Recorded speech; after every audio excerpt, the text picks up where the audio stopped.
Cette personne est peut-être l'un des djihadistes français les plus sadiques de Daesh et son procès vient de s'ouvrir ce lundi. Torture psychologique et physique, simulacre d'exécution, passage à tabac. Pendant de longs mois en Syrie, il aurait fait vivre un enfer à 4 otages français. Je vous raconte leur histoire. Ils étaient enfermés pendant plusieurs mois dans une prison installée au sous-sol de l'hôpital ophtalmologique d'Alep. À ce moment-là, cet hôpital, c'est sûrement l'un des pires endroits de Syrie. C'est une maison de la mort et de la torture où l'État islamique amène des opposants et des otages occidentaux. Et des otages, il y en a environ 25, c'est des journalistes ou des humanitaires. Ils sont tous entassés dans la même petite cellule. Et elle est si étroite qu'ils ne peuvent même pas tous s'allonger en même temps pour dormir.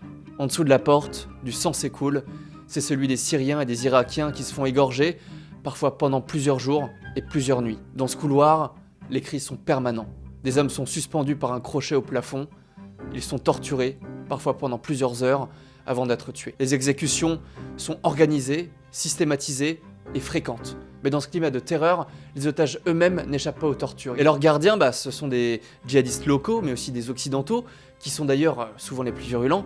Et l'un des plus violents d'entre eux, c'est Mehdi Nemmouche, alias Abou Omar. Il leur aurait fait vivre un enfer.